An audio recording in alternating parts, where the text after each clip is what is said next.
ونستغفره. إن الحمد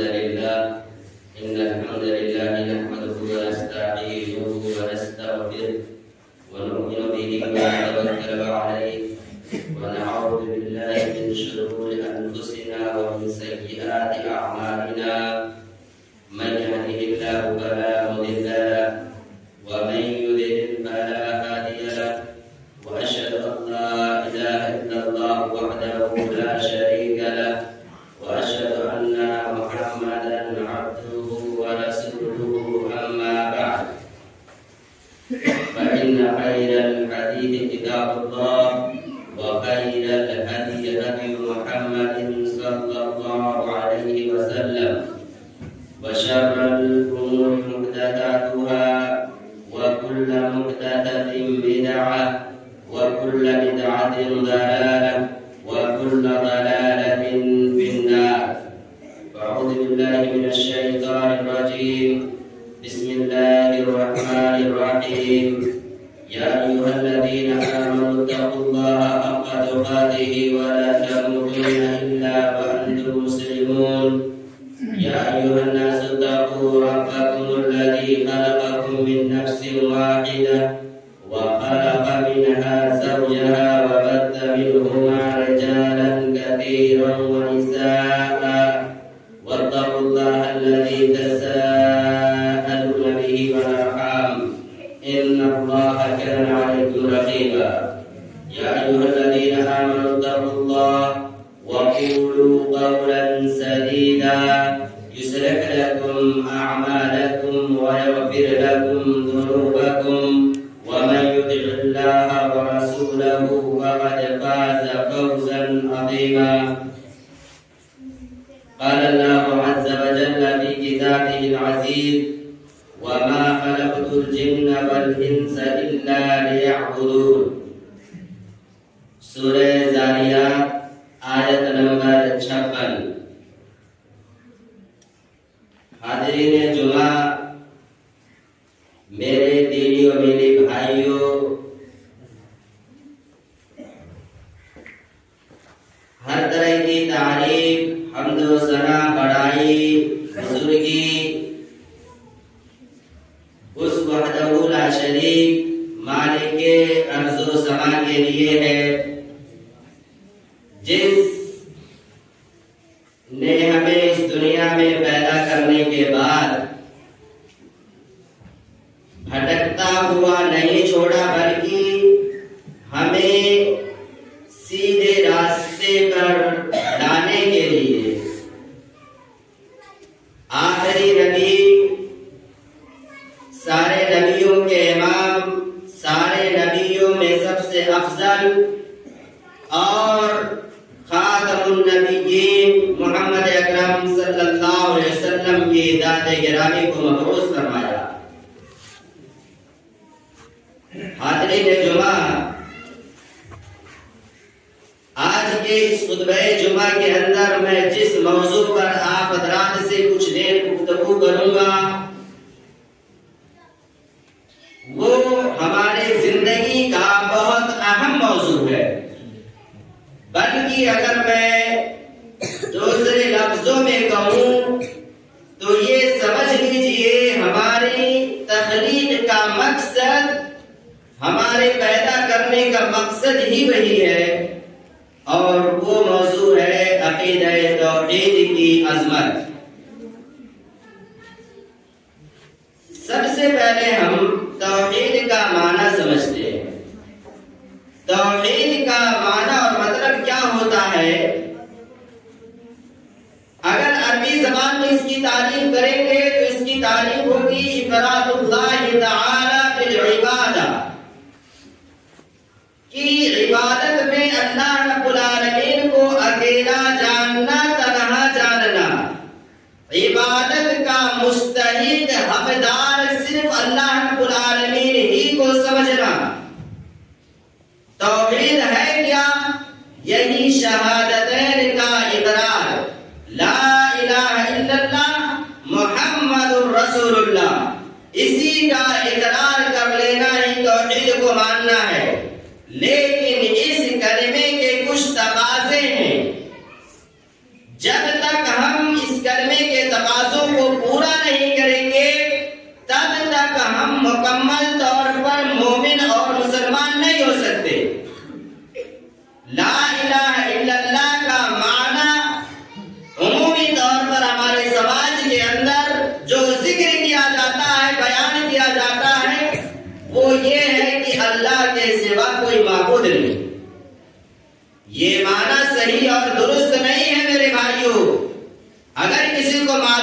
تو یہ معنی اپنے ذہن سے خرچ کر نکال دے اور اس کلمے کا صحیح معنی اپنے ذہن میں بیٹھائے۔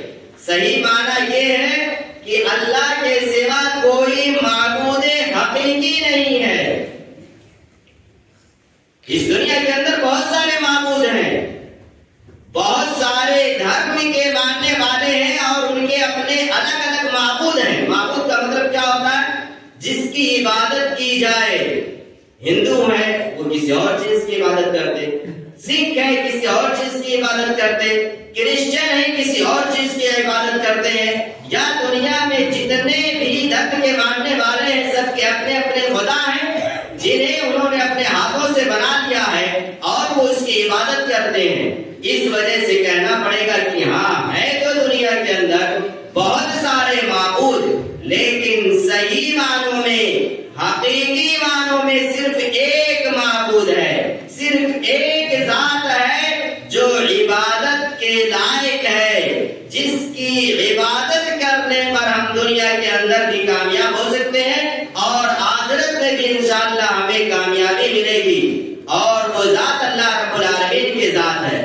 اس وجہ سے اس کلمے کی سب سے بڑی جو عظمت ہے وہ یہ ہے کہ اس کلمے کے کہے بغیر، توحید کا اقرار کیے بغیر کوئی بھی شخص اس دنیا کے اندر اسلام میں داخل نہیں ہو سکتا ہے۔ سب سے پہلے شہادتین کا اقرار کرنا پڑے گا، اس کے بعد جا کر کے کوئی شخص اسلام کے اندر انٹری کر سکتا ہے، اس کا داخلہ ہو سکتا ہے، اس کے بغیر وہ شخص مسلمان اور مومن نہیں ہے۔ ہم اور آپ جانتے ہیں اس دنیا کے اندر اللہ رب العالمین نے بہت سارے نبی اور رسولوں کو بھیجا۔ اس دنیا کے اندر جتنے بھی نبی اور رسول آئے، اگر ہم ان کی تاریخ دیکھیں گے، ان کے بھیجے جانے کے مقاصد پر غور کریں گے، آدم علیہ السلام سے لے کر کے بعد میں جتنے بھی نبی آئے، نوح علیہ السلام، ابراہیم علیہ السلام، یعقوب علیہ السلام، یوسف علیہ السلام، ہود علیہ السلام، سارے انبیاء جو اللہ کے رسول صلی اللہ علیہ وسلم آئے، سارے نبیوں کی ایک ہی دعوت تھی، ایک ہی پکار تھی۔ وہ اپنی قوم سے صرف ایک ہی بات کہتے تھے۔ کیا کہتے تھے؟ قرآن اٹھا کر کے دیکھیے، اللہ رب العالمین ارشاد فرماتا ہے وَلَقَدْ بَعَثْنَا فِي كُلِّ أُمَّةٍ رَسُولًا أَنِ اعْبُدُوا اللَّهَ وَاجْتَنِبُوا الطَّاغُوتَ۔ سورہ نحل آیت نمبر 36۔ اللہ رب العالمین نے کہا اور ہم نے ہر جماعت میں، ہر قوم میں، ہر گروہ میں، آدم سے لے کر کے محمد صلی اللہ علیہ وسلم تک جتنے بھی قومیں آئی ہیں سب میں ہم نے نبی بھیجا ہے۔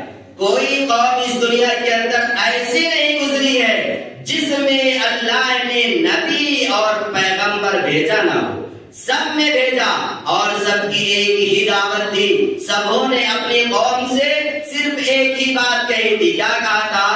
ان اعبدوا اللہ، اے میری قوم کے لوگوں اللہ کی عبادت کرو، اللہ رب العالمین کی عبادت کرو اور کسی کی عبادت مت کرو۔ وَاجْتَنِبُوا الطَّاغُوتَ، اور طاغوت سے پرہیز کرو، دور رہو، طاغوت کی عبادت مت کرو۔ اب ہمارے ذہن میں سوال آئے گا کہ طاغوت کسے کہا جاتا ہے؟ طاغوت کا مطلب کیا ہوتا ہے؟ علماء نے ذکر کیا ہے، طاغوت کا مطلب ہوتا ہے کل ما عبد من دون اللہ، اللہ رب العالمین کے علاوہ جس کی بھی عبادت کی جائے، پیر کی عبادت کی جائے، ولی کی عبادت کی جائے، کسی مفتی کی عبادت کی جائے، قبرستان میں جو شخص دفن کر دیا گیا ہے اس کی عبادت کی جائے، درخت کی عبادت کی جائے، گائے کی عبادت کی جائے، کسی بھی چیز کی عبادت کی جائے، سب طاغوت میں شامل ہیں اور ان سب کی عبادت شریعت کے اندر حرام ہے، ناجائز ہے۔ اگر کوئی شخص اللہ کو چھوڑ کر کسی اور چیز کی عبادت کر رہا ہے تو اس کا مطلب یہ ہے کہ وہ شخص اسلام کے اندر داخل نہیں ہوا ہے۔ تو سارے انبیاء کے بھیجے جانے کا مقصد صرف توحید تھا کہ لوگ توحید یعنی شہادتین کا اقرار کر لیں اور صرف ایک اللہ واحد کی عبادت کریں۔ اسی طریقے سے میرے بھائیوں، ایک انسان کے اس دنیا میں پیدا کیے جانے کا مقصد بھی اسی کلمے کا اقرار کرنا ہے۔ پیدا کرنا، اللہ رب العالمین نے اگر ہمیں پیدا کیا ہے تو بیکار، لایانی اور فالتو گھومنے کے لیے، اپنی عمر ضائع کرنے کے لیے، دین سے دور رہنے کے لیے نہیں پیدا کیا ہے۔ اللہ رب العالمین ارشاد فرماتا ہے وَمَا خَلَقْتُ الْجِنَّ وَالْإِنسَ إِلَّا لِيَعْبُدُونَ، میں نے جنات اور انسان کو اگر پیدا کیا ہے تو صرف اس لیے پیدا کیا ہے کہ وہ میری عبادت کریں۔ علماء نے اس آیت کی تفسیر میں ذکر کیا ہے إِلَّا لِيُوَحِّدُونِ بِالْعِبَادَةِ، یعنی یہ پوری مخلوقات کیا کرے، یہ جنات اور انسان صرف عبادت میں مجھے ہی اکیلا جانے، تنہا جانے، صرف میری ہی عبادت کریں، کسی اور چیز کی عبادت نہ کریں۔ تو میرے بھائیوں، اس دنیا میں اللہ رب العالمین نے اگر ہمیں پیدا کیا ہے تو صرف اپنی عبادت کے لیے پیدا کیا ہے۔ اللہ کو چھوڑ کر کسی اور شخص کی عبادت کرنا جائز اور درست نہیں ہے۔ اسی طریقے سے اللہ کے رسول صلی اللہ علیہ وسلم نے معاذ بن جبل رضی اللہ تعالیٰ عنہ کو جب یمن کی جانب بھیجا تھا دعوت و تبلیغ کرنے کے لیے یمن کی طرف، تو آپ صلی اللہ علیہ وسلم نے معاذ بن جبل رضی اللہ تعالیٰ عنہ کو مخاطب کر کے کہا تھا کہ اے معاذ سنو، میں تمہیں تو بھیج رہا ہوں دعوت کے لیے، دین کی دعوت کے لیے، دعوت و تبلیغ کے لیے۔ تم سب سے پہلے وہاں پر پہنچ کر کیا کرو گے؟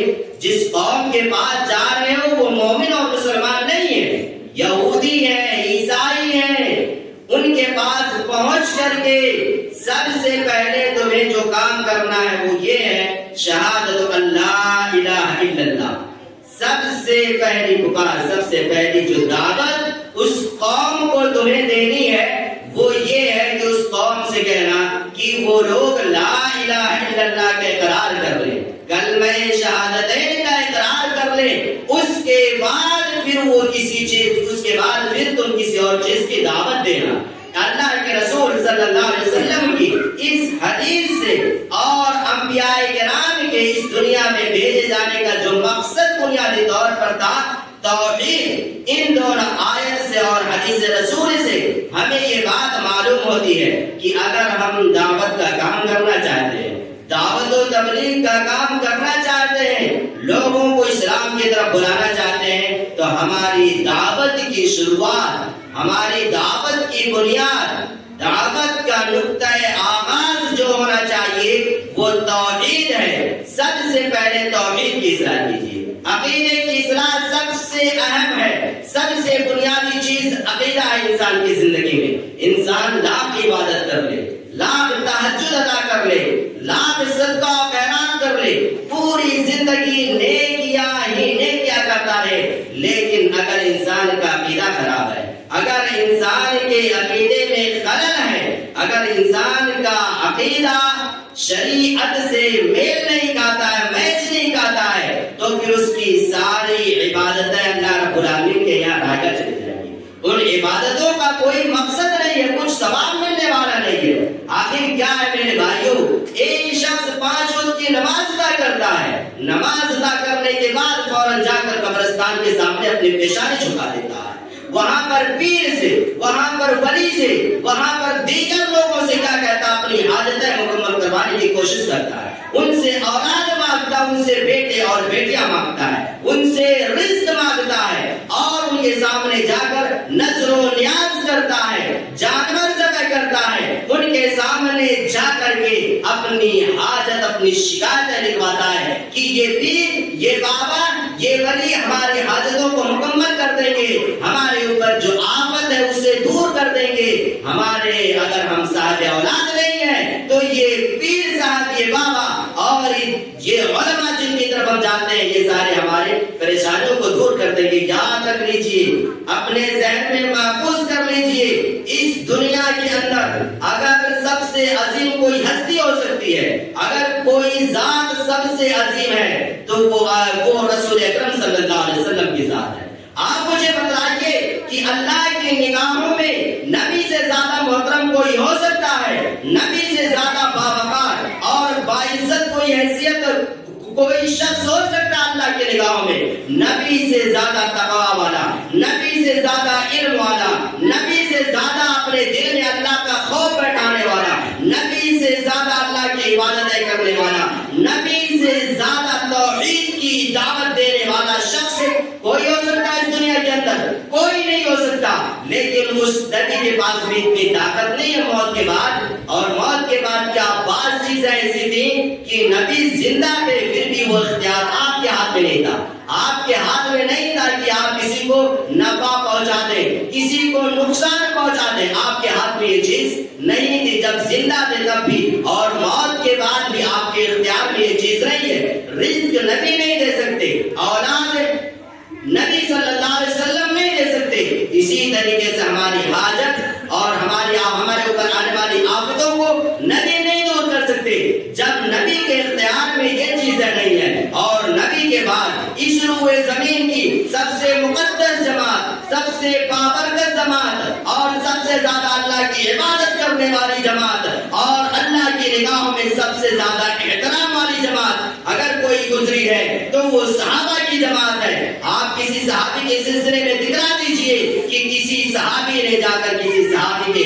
قبر کے اوپر اپنے ہاتھوں کو پھیلایا ہو، اپنی پیشانی جھکایا ہو، یا کسی صحابی نے جا کر کے نبی صلی اللہ علیہ وسلم کے قبرستان کے پاس کھڑا ہو کر کے دعا مانگا ہو، اولاد مانگی ہو، رزق مانگا ہو، اپنے اوپر آنے والی آفتوں کو ہٹانے کی تمنا اور خواہش کی ہو۔ پوری اسلام کی تاریخ پلٹ دیجئے، پورے صحابہ کی تاریخ دیکھ لیجئے، ایک ایک صحابی کی زندگی پڑھ ڈالیے، لیکن کسی صحابی سے آپ کو یہ بات نہیں ملے گی کہ کسی صحابی نے جا کر کے نبی کے قبر پر کھڑا ہو کر کے دعائیں مانگی ہو، رزق مانگا ہو، اولاد مانگا ہو، یا کسی صحابی نے کسی صحابی کی قبر پر جا کر کے رزق یا اولاد مانگا ہو۔ کیوں؟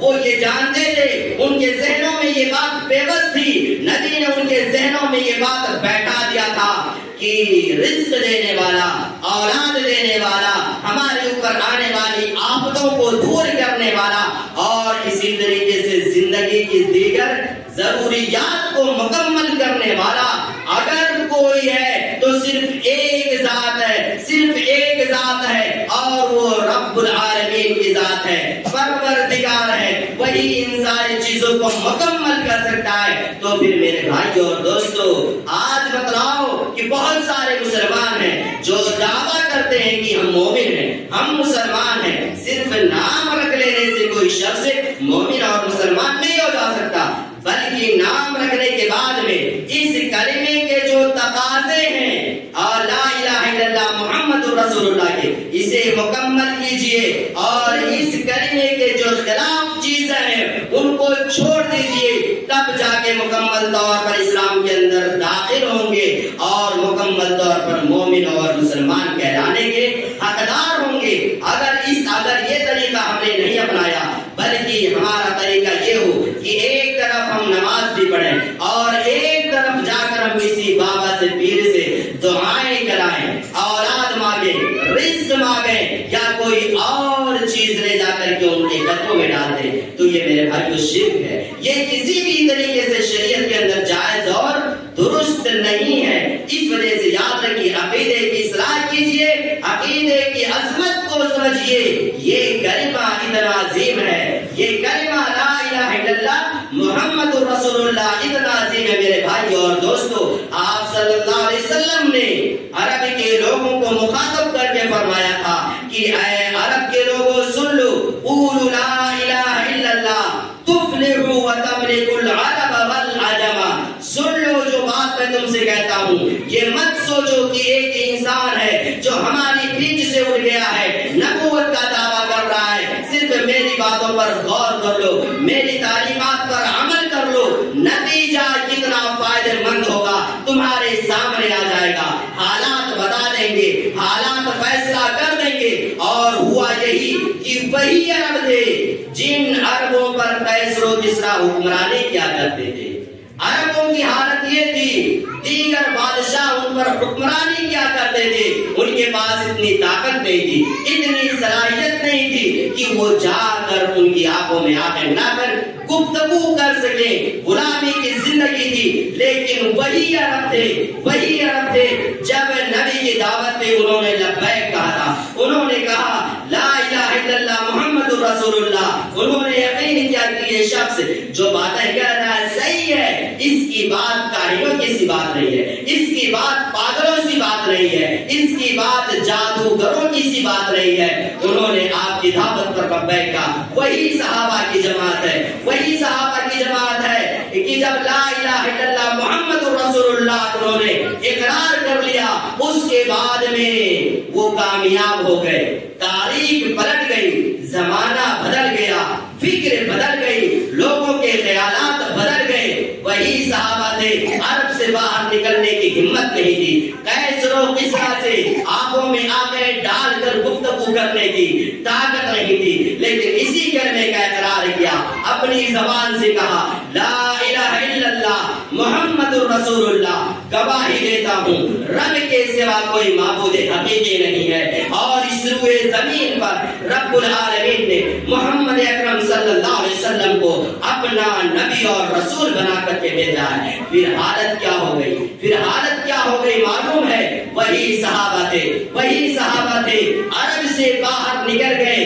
جس طرف کا انہوں نے رخ کیا, فتوحات نے ان کا استقبال کیا, کامیابی نے ان کا استقبال کیا. قیصر و کسریٰ کے ایوانوں میں وہ سیدھے گھس گئے اور ان کے ایوانوں میں گھس کر کے لا الہ الا اللہ محمد رسول اللہ کا اعلان کیا, اور یہ بھی کہا سن لو, اگر اس کلمے کا اقرار نہیں کرو گے تو تمہاری بادشاہت ٹوٹ جائے گی, یہ تمہاری بادشاہت ختم ہو جائے گی, تمہاری بادشاہت پارا پارا ہو جائے گی. تم اس کلمے کا اقرار کر لو. کچھوں نے اقرار کیا, کچھ نے اقرار نہیں کیا. اسی کلمے کے اقرار کا نتیجہ تھا, اسی کلمے کے تقاضوں کو پورا کرنے کا نتیجہ تھا, اسی کلمے کی عظمت تھی کہ عمر بن الخطاب رضی اللہ تعالیٰ عنہ مکے میں بیٹھے رہتے تھے, مکے میں بیٹھے ہیں, لیکن قیصر و کسریٰ کانپتے تھے, کہتے تھے عمر کا ذکر ہمارے سامنے مت کرو. کیوں, جب عمر کا ذکر آتا ہے تو کپکپاہٹ طاری ہو جاتی ہے, ڈر کی وجہ سے, خوف کی وجہ سے. کیوں, وہی عمر تو ہے, پہلے بھی عمر تھے, پہلے بھی زمانے جاہلیت میں بھی تو عمر تھے, انسان تھے, آج بھی تو وہ انسان ہے. فرق آ گیا, تبدیلی آ گئی, بہت بڑا فرق پیدا ہو گیا تھا. پہلے کسی غیر کی عبادت کرتے تھے, پہلے کسی غیر کے سامنے اپنی پیشانی جھکاتے تھے. آج فرق یہ آیا, آج یہ پیشانی جسے رب نے عظیم بنایا, مقدس بنایا, یہ پیشانی صرف رب کے سامنے جھک رہی ہے. نتیجہ سامنے تھا, پوری دنیا عمر کے سامنے جھک رہی تھی. عمر نے جس طرح اپنی فوج بھیجی تھی, کامیابی نے استقبال کیا تھا, فتوحات نے استقبال کیا تھا. میرے بھائیوں اور دوستو, یہ اسی کلمے کی عظمت تھی کہ جب حضرت عثمان بن عفان خلیفہ بنے اور ابو بکر صدیق خلیفہ بنے اور اس کے بعد حضرت علی خلیفہ بنے, تو جہاں جہاں کا انہوں نے رخ کیا تھا, اپنی فوج بھیجی تھی, کامیابی نے ان کا استقبال کیا تھا, فتوحات نے ان کا استقبال کیا تھا.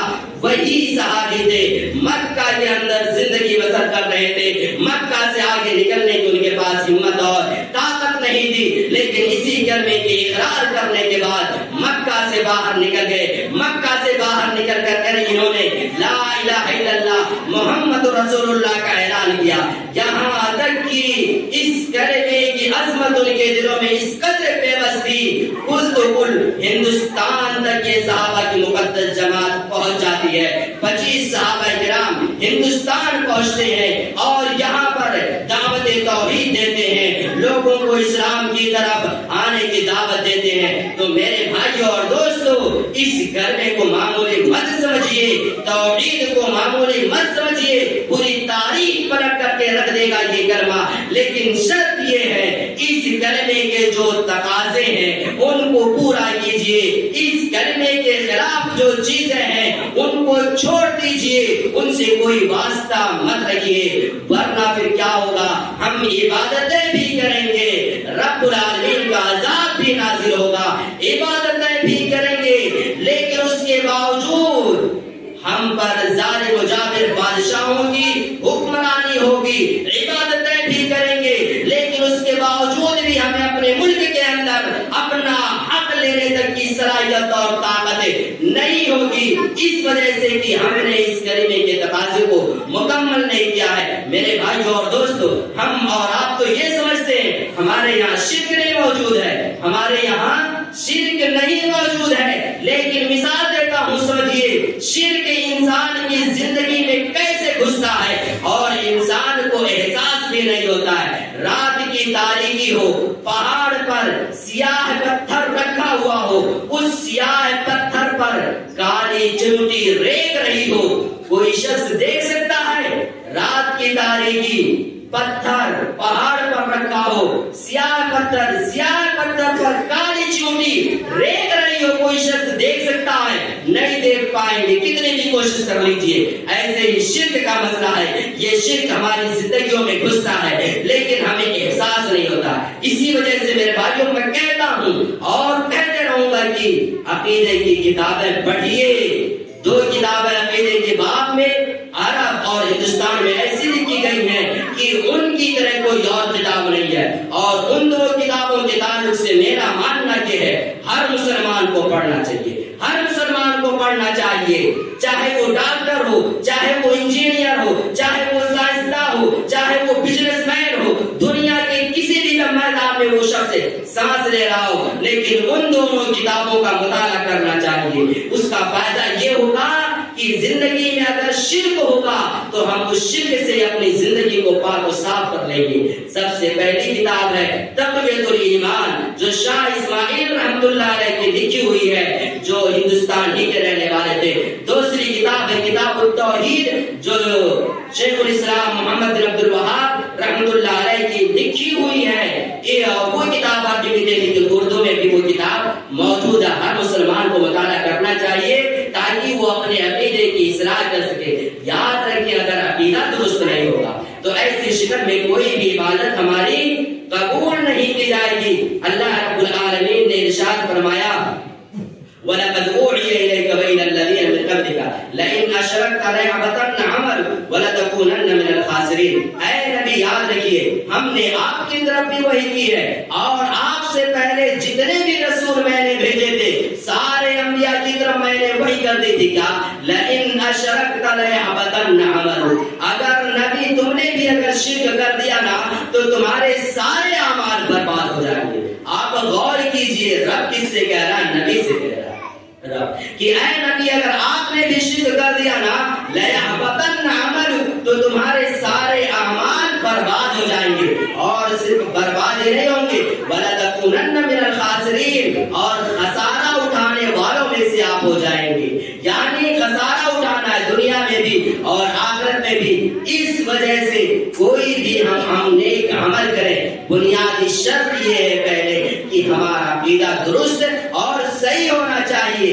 اگر عقیدہ صحیح اور درست نہیں ہے تو پھر ہماری کوئی بھی نیکی اللہ رب العالمین کے یہاں قبول نہیں کی جائے گی۔ میرے بھائی اور دوستو، مشہور عالم دین ہے پچھلے زمانے کے علامہ ابن القیم رحمۃ اللہ علیہ، علامہ ابن القیم رحمۃ اللہ علیہ ذکر کرتے ہیں کہ قرآن کریم کی ہر آیت، غور کیجئے سورت کی بات نہیں کر رہے، پارے کی بات نہیں کر رہے، ابن القیم رحمۃ اللہ علیہ کہتے ہیں القرآن کلہ یدعو الی تحقیق التوحید، کہ پورا کا پورا قرآن توحید کی دعوت دیتا ہے۔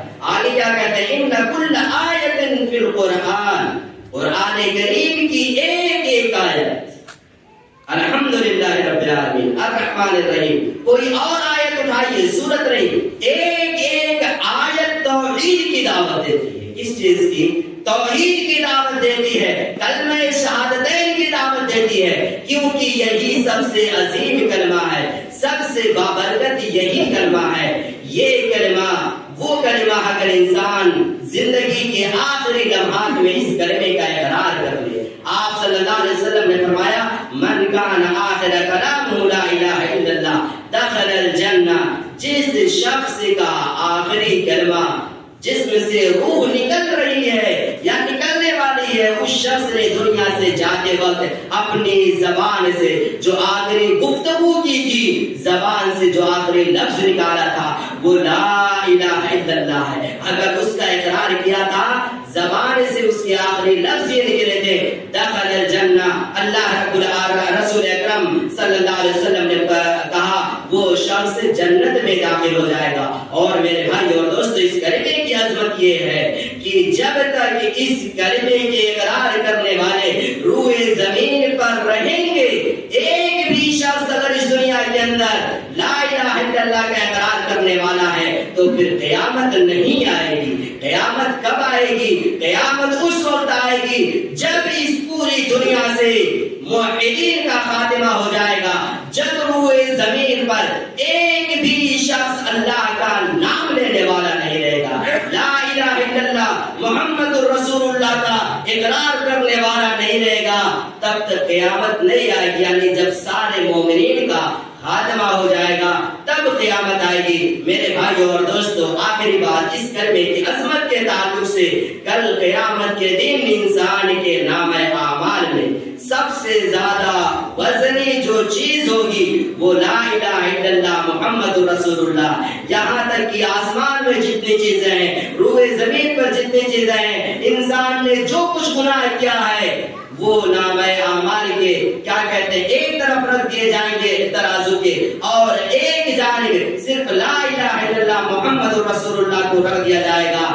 لا الہ الا اللہ محمد رسول اللہ والا پڑھنا بھاری ہو جائے گا۔ تو یہ اس کلمے کی عظمت ہے، اس وجہ سے ہم سمجھیں اس کلمے کی عظمت کو اور اس کے جو تقاضے ہیں اسے پورا کریں، اور توحید کے خلاف جو بھی چیزیں ہیں ان سے اپنے آپ کو، اپنے گھر والوں کو، اپنے بال بچوں کو دور رکھیں، اور اپنے اولاد کو کم از کم توحید کی بنیادی تعلیم دے دیں، تاکہ ہماری یہ اولاد، ہمارے یہ بچے زندگی کے کسی بھی موڑ پر گمراہ نہ ہو سکے، بھٹک نہ سکے، اعلیٰ سے اعلیٰ تعلیم حاصل کر لیں، لیکن اس کے ساتھ میں ان کا عقیدہ ٹھوس ہونا چاہیے، مضبوط ہونا چاہیے، تاکہ اس دنیا کا کوئی بھی شخص بیٹے کے عقیدے کو خراب نہ کر سکے، قدم کو سیدھے راستے سے بھٹکا نہ سکے۔ اللہ رب العالمین سے دعا ہے، الہ العالمین تو ہمیں عقیدے